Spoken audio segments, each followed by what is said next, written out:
ತಡರಾತ್ರಿ ಕೆಲಸ ಮುಗಿಸಿ ಮನೆಗೆ ವಾಪಸ್ ಆಗುತ್ತಿದ್ದ ಒಂಟಿ ಹೆಣ್ಣಿನ ಮೇಲೆ ಗ್ಯಾಂಗ್ ರೇಪ್. ರಾತ್ರಿ ಸುಮಾರು 8 ಗಂಟೆಗೆ ಆಸ್ಪತ್ರೆಯ ಡ್ಯೂಟಿ ಮುಗಿಸಿಕೊಂಡು ಹೊರಬಂದ ಡಾಕ್ಟರ್ ಪ್ರಿಯಾ ತನ್ನ ಪ್ರಾಣವನ್ನೇ ತ್ಯಾಗ ಮಾಡಿದ್ದಾರೆ. ಅತ್ಯಂತ ಕ್ರೂರವಾಗಿ ಡಾಕ್ಟರ್ ಪ್ರಿಯಾ ಜೀವನ ಅಂತ್ಯವಾಗಿದೆ. 4 ಕಾಮುಕರ ಕ್ರೂರತನಕ್ಕೆ ಮುಗ್ಧ ಜೀವವೊಂದು ಬಲಿಯಾಗಿ ಬಿಟ್ಟಿದೆ. ಇದೀಗ ಆ 4 ಅಪರಾಧಿಗಳ ಹುಡುಕಾಟ ಶುರುವಾಗಿದೆ. ಟಿವಿಯಲ್ಲಿ ಬರುತ್ತಿದ್ದ ನ್ಯೂಸ್ ನೋಡುತ್ತಿದ್ದ ಪಾರ್ವತಿಗೆ ನಡುಕ ಶುರುವಾಗಿತ್ತು. ತಿನ್ನುತ್ತಿದ್ದ ಅನ್ನ ಗಂಟಲಿಗೆ ಇಳಿಯಲಿಲ್ಲ. ಅರ್ಧದಲ್ಲೇ ಕೈ ತೊಳೆದು ಕುಳಿತರು. ಚಿಂತೆ ಇದ್ದಾಗ ಅನ್ನ ದೇಹಕ್ಕಿಳಿಯದು. ಇವರ ಚಿಂತೆ ಒಂದೇ, ಮಗಳಿನ್ನೂ ಮನೆಗೆ ಬಂದಿಲ್ಲ. ಗಡಿಯಾರವಂತೂ ತಿರುಗುತ್ತಲೇ ಇತ್ತು. ಟಿವಿಯಲ್ಲಿ ಆ ಸುದ್ದಿ. ಪಾರ್ವತಿಯವರ ಎದೆಯಲ್ಲಿ ನಡುಕ. ದರ್ಶಿನಿಗೆ ಫೋನ್ ಹಚ್ಚಿದರು. ಪುಟ್ಟ, ಎಷ್ಟು ಹೊತ್ತಾಯಿತು? ಎಲ್ಲಿದ್ದೀಯಾ? ಮಾ, ಶೂಟಿಂಗ್ ಈಗ ತಾನೇ ಮುಗಿತು. ಇನ್ನೇನು ಹೊರಟೆ. ಕ್ಯಾಬ್ ಬುಕ್ ಮಾಡಿದ್ದೇನೆ ಎಂದು ಹೇಳಿ ಕರೆಯನ್ನು ಕಟ್ ಮಾಡಿದಳು. ಪಾರ್ವತಿಗೆ ಆತಂಕವಿನ್ನೂ ಹೆಚ್ಚಾಯಿತು. ಹಾಂ, ಕ್ಯಾಬಾ? ಇವಳು ಒಬ್ಬಳೇ ಏನಾದರೂ ಅನಾಹುತ? ಇಲ್ಲ, ಹಾಗೇನೂ ಆಗೋಲ್ಲ. ಆ ದೇವರು ಇದ್ದಾನೆ ಎಂದುಕೊಂಡು ದೇವರ ದೀಪ ಹಚ್ಚಿ ಕಣ್ಮುಚ್ಚಿ ಕುಳಿತರು.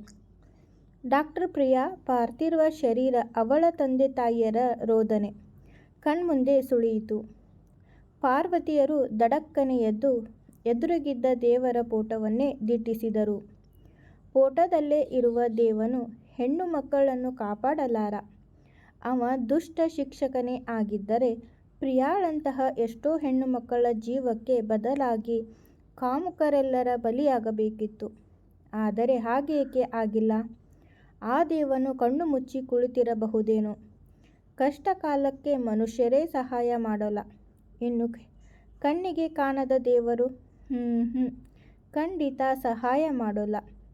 ನಾನೀಗ ಸುಮ್ಮನೆ ಕುಳಿತು ಬಿಟ್ಟರೆ ನನ್ನ ಮಗಳು ಮುಂದೊಂದು ದಿನ ನ್ಯೂಸ್ನಲ್ಲಿ ಬರಬಹುದು. ಪ್ರಿಯಾಳ ತಾಯಿಯ ಸ್ಥಾನದಲ್ಲಿ ನಾನು ಇಲ್ಲ. ಹಾಗೇನೂ ಆಗಬಾರದು. ನಡುಗುವ ಕೈಯನ್ನೇ ನೆಲಕ್ಕೂರಿ ಎದ್ದು ಮನೆಯ ಬಾಗಿಲನ್ನು ಮುಚ್ಚಿ ಸ್ಕೂಟಿಯನ್ನು ಹೊರತೆಗೆದು ನಿಂತರು. ಮನೆಯ ಟಿವಿ ಮಾತ್ರ ಮಾತನಾಡುತ್ತಲೇ ಇತ್ತು. ಇನ್ನೊಮ್ಮೆ ಮಗಳಿಗೆ ಕರೆ ಮಾಡಲು ಪ್ರಯತ್ನಿಸಿದರು. ದರ್ಶಿನಿಯ ಮೊಬೈಲ್ ರಿಂಗ್ ಆಯಿತು. ಮಮ್ಮ, ಮೊಬೈಲ್ ಬ್ಯಾಟ್ರಿ ಲೋ ಆಗಿದೆ. ಕ್ಯಾಬ್ ಕೂಡ ಇನ್ನೂ ಬಂದಿಲ್ಲ. ಆಟೋದಲ್ಲೇ ಬಂದು ಬಿಡ್ತೀನಿ, ಹೆದರಬೇಡ. ದರ್ಶ, ನಾನೇ ಬರ್ತಾ ಇದ್ದೀನಿ ಎನ್ನುವಷ್ಟರಲ್ಲೇ ಮೊಬೈಲ್ ಕರೆ ಕಟ್ ಆಗಿತ್ತು. ಪಾರ್ವತಿಯವರು ಹೊರಟೇ ಬಿಟ್ಟರು. ಅತ್ತ ದರ್ಶಿನಿಯು ಕ್ಯಾಬನ್ನು ಕ್ಯಾನ್ಸಲ್ ಮಾಡಿದಳು. ತಕ್ಷಣ ಒಂದು ಆಟೋ ಹಿಡಿದು ಹತ್ತಿರ ಕುಳಿತಳು. ಆಟೋದಲ್ಲಿ ಇವಳೊಬ್ಬಳೇ. ಆಟೋ ಹೊರಟಿತ್ತು. ದರ್ಶಿನಿ ಮೊಬೈಲ್ ಸ್ವಿಚ್ ಆನ್ ಮಾಡಲು ಪ್ರಯತ್ನಿಸುತ್ತಲೇ ಇದ್ದಳು.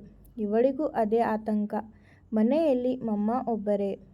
ಪಾರ್ವತಿಯವರು ದರ್ಶಿನಿಯ ಕೆಲಸ ಮಾಡುತ್ತಿದ್ದ ಧಾರಾವಾಹಿ ಶೂಟಿಂಗ್ ಜಾಗಕ್ಕೆ ಬಂದರು.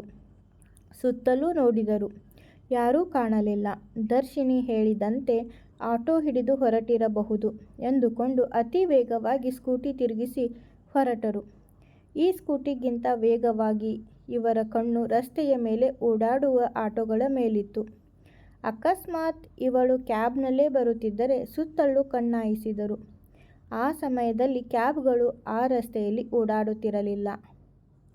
ಪಾರ್ವತಿಯವರ ಮನಸ್ಸು ಯೋಚಿಸತೊಡಗಿತು. ರಸ್ತೆಯಲ್ಲಿ ಹೆಚ್ಚಿನ ವಾಹನಗಳ ಸಂಚಾರವಿರಲಿಲ್ಲ.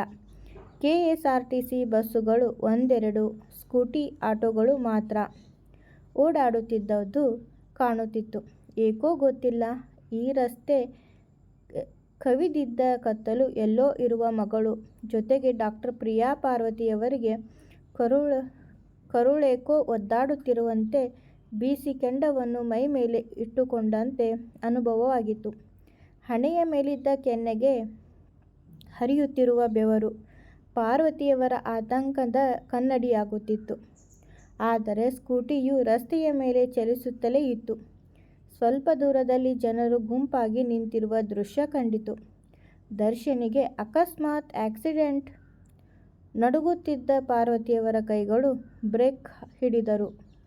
ಹಿಡಿದವು. ಆತಂಕದಿಂದಲೇ ಸ್ಕೂಟಿಯಿಂದ ಇಳಿದು ಜನರ ಗುಂಪಿನ ಕಡೆಗೆ ಹೆಜ್ಜೆ ಇಟ್ಟರು. ಅದು ಆಕ್ಸಿಡೆಂಟೇ, ಆದರೆ ಅಲ್ಲಿದ್ದದ್ದು ಬೇರೆಯವರೇ. ತರಚಿದ ಗಾಯಗಳು ಎಣಿಸುತ್ತಾ ನಿಂತಿದ್ದ 3 ಯುವಕರು. ಪಾರ್ವತಿಯವರಿಗೆ ನಿರಾಳವಾಗಿತ್ತು. ಸದ್ಯ ದರ್ಶಿನಿ ಎಲ್ಲ, ಆದರೆ ಅವಳು ಮತ್ತೆ ಸಂಚಾರ ಶುರುವಾಗಿತ್ತು. ರಸ್ತೆ ಚಿಕ್ಕದಾದಂತೆ ವಾಹನಗಳ ಸಂಚಾರ ಕೂಡ ಕಡಿಮೆಯಾಗಿತ್ತು. ರಸ್ತೆಯ ಎಡಬಲದಲ್ಲಿ ಕಾಣುವ ದಟ್ಟವಾದ ಮರಗಳು ಸಹ ಪಾರ್ವತಿಯವರಿಗೆ ಭಯವನ್ನು ಮೂಡಿಸಿದ್ದವು. ನಿರ್ಜನ ಪ್ರದೇಶ ಬೇರೆ. ಅಯ್ಯೋ, ನಾನೇಕೆ ಇಲ್ಲ ಸಲ್ಲದನ್ನೆಲ್ಲ ಯೋಚಿಸುತ್ತಿದ್ದೀನಿ. ಡಾಕ್ಟರ್ ಪ್ರಿಯಾ ಕಾರಣದಿಂದಲೋ ಈ ಸಂಕಟ. ಯಾರಿಗೂ ಬೇಡ. ಪಾರ್ವತಿಯವರು ಆತಂಕದಿಂದಲೇ ಆ ರಸ್ತೆಯನ್ನು ದಾಟಿದರು. ಮನೆಯ ಬಂದು ಬಿಟ್ಟಿತು ಮಗಳು. ಮನೆಯ ಸ್ವಲ್ಪ ದೂರದಲ್ಲಿ ಬರುತ್ತಿದ್ದ ಪಾರ್ವತಿಯವರಿಗೆ ದರ್ಶಿನಿ ಆಟೋದಿಂದ ಇಳಿದು ಆಟೋದವನಿಗೆ ಹಣವನ್ನು ಕೊಟ್ಟು ಒಳ ಹೋದ ದೃಶ್ಯ ಕಣ್ಣಿಗೆ ಬಿತ್ತು. ಭಯದಿಂದ ನಡುಗುತ್ತಿದ್ದ ದೇಹಕ್ಕೆ ಪುನಃ ಜೀವ ಬಂದಿತು. ಪಾರ್ವತಿಯವರ ಮುಖದಲ್ಲಿ ನೆಮ್ಮದಿಯಿಂದ ನಗು ಹೊರಚೆಲ್ಲಿತು. ದರ್ಶಿನಿ ಬಾಗಿಲು ಬಡಿಯುತ್ತಾ ನಿಂತಿದ್ದರೆ ಹೊರಗಿನ ಬಂದ ಪಾರ್ವತಿಯವರನ್ನು ಕಂಡು, ಏನಮ್ಮ, ಇಷ್ಟು ಹೊತ್ತಿನಲ್ಲಿ ಎಲ್ಲಿಗೆ ಹೋಗಿದ್ದೆ ಎಂದಳು ಮಗಳು. ಅದು ಗಿರಿಜಾಳ ಮನೆಯಲ್ಲಿ ಬ್ರಹ್ಮ ಕಮಲ ಹೂ ಅರಳಿತು, ನೋಡಲು ಹೋಗಿದ್ದೆ ಎಂದು ಸುಳ್ಳು ಹೇಳಿ ಸ್ಕೂಟಿ ನಿಲ್ಲಿಸಿ ಬಾಗಿಲು ತೆರೆದಾಗ ಆಡುತ್ತಿದ್ದ ಟಿವಿಯನ್ನು ನೋಡಿ ಮತ್ತೊಮ್ಮೆ ಅನುಮಾನಗೊಂಡು, ದರ್ಶಿನಿ, ನಿಜ ಹೇಳು, ಎಲ್ಲಿಗೆ ಹೋಗಿದ್ದೆ? ಅವಸರದಲ್ಲಿ ಹೋಗಿ ಬಂದಂತಿದೆ ಎಂದಳು. ಮುಖದ ಮೇಲಿನ ಬೆವರನ್ನು ಒರೆಸಿಕೊಂಡು ಪಾರ್ವತಿ, ಆಗಲೇ ಹೇಳಲಿಲ್ಲವಾ, ಹೂ ಅರಳಿತು, ಬಾಡುವ ಮೊದಲೇ ನೋಡಲು ಅವಸರವಾಗಿ ಹೋಗಿ ಬಂದೆ ಎಂದರು. ಮಮ್ಮ, ಹೆಚ್ಚು ಮಾತು ಕಲಿತಿದ್ದೀಯಾ, ಬಾ ಊಟ ಮಾಡು ಎಂದು ತಟ್ಟೆಗೆ ಊಟ ಹಾಕಿಕೊಂಡು ಬಂದರು. ಪಾರ್ವತಿಯವರು ತಿನ್ನದೆ ಕೈ ತೊಳೆದುಕೊಂಡ ಅನ್ನದ ತಟ್ಟೆ ಟೇಬಲ್ ಮೇಲಿದ್ದದ್ದನ್ನು ನೋಡಿ ದರ್ಶಿನಿ ಸಿಟ್ಟಾದಳು. ನಿಜ ಹೇಳು ಮಮ್ಮ, ಏನಾಗಿದೆ ನಿನಗೆ? ಪುಟ್ಟ, ಏನೂ ಇಲ್ಲ ಕಂದ, ಊಟ ಮಾಡು ಮೊದಲು. ನನಗೆ ಬೇಡ ಮಮ್ಮ. ಅರ್ಧಕ್ಕೆ ಊಟ ಬಿಟ್ಟು ಟಿವಿಯನ್ನು ಆರಿಸದೆ ಅಷ್ಟೊಂದು ಅವಸರದಲ್ಲಿ ಬ್ರಹ್ಮಕಮಲವನ್ನು ನೋಡಲು ಹೋಗಿದ್ಯಾ? ನಮ್ಮ ಮನೆಯಲ್ಲಿಯೂ ಅರಳುತ್ತದೆ ತಾನೆ? ಪ್ರತಿ ವಾರ ಯಾಕಮ್ಮ ಒಬ್ಬಳೇ ಹೋಗಿದ್ದೆ? ಈಗಿನ ಕಾಲ ಸರಿಯಿಲ್ಲ ಮಮ್ಮ.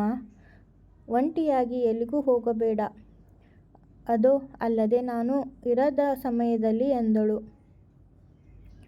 ಪಾರ್ವತಿಯವರ ಮನಸ್ಸು ತಡೆಯಲಾಗಲಿಲ್ಲ. ಮಗಳು ನನ್ನಂತೆ ಯೋಚಿಸಿ ಕಾಳಜಿ ವಹಿಸುತ್ತಿರುವ ಮಾತು ಕೇಳಿ ದುಃಖರಾದರು. ಹೆಣ್ಣಾದವಳಿಗೆ ಈ ಸಂಕಟವೆಲ್ಲ ಮಾಮೂಲಿ ಎಂದೆನಿಸಿತು. ನಾನು ಇದೇ ಕಾರಣಕ್ಕೆ ನಿನ್ನ ಹುಡುಕಿ ಹೊರಟಿದ್ದೆ ದರ್ಶಿನಿ, ನೀನು ಒಬ್ಬಳೇ ಎಂದು ಅವಳನ್ನಪ್ಪಿಕೊಂಡರು. ಆತಂಕಗೊಂಡಿದ್ದ 2 ಹೃದಯಗಳು ನೆಮ್ಮದಿಗೊಂಡಿದ್ದವು. ಆದರೆ ಇಂದಿಗೆ ಮಾತ್ರ ಸೀಮಿತ. ಮಮ್ಮ, ಈ ಕೆಲಸ ಬಿಟ್ಟು ಬಿಡೋಣ ಎಂದುಕೊಂಡಿದ್ದೀನಿ. ಬೆಳಿಗ್ಗೆ 6ಕ್ಕೆ ಹೊರಟರೆ ಸಂಜೆ ಎಷ್ಟು ಸಮಯವಾಗುವುದೋ ನನಗಂತೂ ಭಯವಾಗುತ್ತೆ. ಇಡೀ ದಿನ ಆಕ್ಟರ್ಸ್ ಮೇಕಪ್ ಮಾಡುವುದರಲ್ಲೇ ಕಾಲ ಕಳೆದು ಹೋಗುತ್ತಿದೆ ಮಮ್ಮ. ಬೇಡ ಕಂದ, ನೀ ಇದೇ ಕೆಲಸ ಮಾಡು. ಇದು ನಿನ್ನ ಕನಸಲ್ಲವೇ, ಮೇಕಪ್ ಆರ್ಟಿಸ್ಟ್ ಆಗುವುದು? ಆದರೆ ಇಡೀ ದಿನ ನೀನೊಬ್ಬಳೇ ಈ ಮನೆಯಲ್ಲಿ. ದರ್ಶಿನಿಯ ಮಾತಿಗೆ ಪಾರ್ವತಿ ಮೌನಿ. ಮಮ್ಮ, ಬೇಗ ತಿಂಡಿ ಕೊಡು. ನನಗಾಗಿ ಆರ್ಟಿಸ್ಟ್ಗಳು ಹುಡುಕಾಡುತ್ತಿರುತ್ತಾರೆ. ತಿಂಡಿ ಬಾಕ್ಸಿನ ಜೊತೆಗೆ ಸ್ಕೂಟಿಯ ಕೀ ಹಿಡಿದು ನಿಂತಿದ್ದಳು ಪಾರ್ವತಿ. ನಡಿ, ನಾನೇ ನಿನಗೆ ಡ್ರಾಪ್ ಮಾಡ್ತೀನಿ. ಸಂಜೆ ಕೂಡ ಯಾವುದೇ ಆಟೋ, ಕ್ಯಾಬ್ ಯಾವುದಕ್ಕೂ ಕಾಯಬೇಡ, ನಾನೇ ಬರ್ತೀನಿ. ಬಾ ಎಂದು ಅವಳ ಕೈ ಹಿಡಿದು ನಿಂತರು. ಡಾಕ್ಟರ್ ಪ್ರಿಯಾರವರನ್ನು ರೇಪ್ ಹಾಗೂ ಮರ್ಡರ್ ಮಾಡಿದ್ದ 4 ಕಾಮುಕರು ಪೊಲೀಸರಿಂದ ತಪ್ಪಿಸಿಕೊಂಡು ಹೋಗುವ ಸಾಹಸ ಮಾಡಿದ್ದರಿಂದ ಪೊಲೀಸರು ಆ 4ರನ್ನು ಎನ್ಕೌಂಟರ್ ಮಾಡಿ ಕ್ಷಣದಲ್ಲೇ ಸಾಯಿಸಿದ್ದ ಸುದ್ದಿ ಹೊರಬಿದ್ದಿದೆ. ಟಿವಿಯಲ್ಲಿ ಬರುತ್ತಿದ್ದ ಸುದ್ದಿಯನ್ನು ನೋಡಿದ ಪಾರ್ವತಿಯವರು ಮುಖದಲ್ಲಿ ಮಂದಹಾಸ ಆಡುತ್ತಿದ್ದ. ಟಿವಿಯನ್ನು ಆಫ್ ಮಾಡಿ ದರ್ಶಿನಿಯನ್ನು ಡ್ರಾಪ್ ಮಾಡಲು ಹೊರಟರು. ದುಷ್ಟ ಸಂಹಾರವಾಯಿತಲ್ಲ, ಧೈರ್ಯವಂತೂ ಬಂದಿತು. ಆದರೆ ಆತಂಕ ಇಂದು ಯಾವಾಗಲೂ ಇದ್ದದ್ದೇ.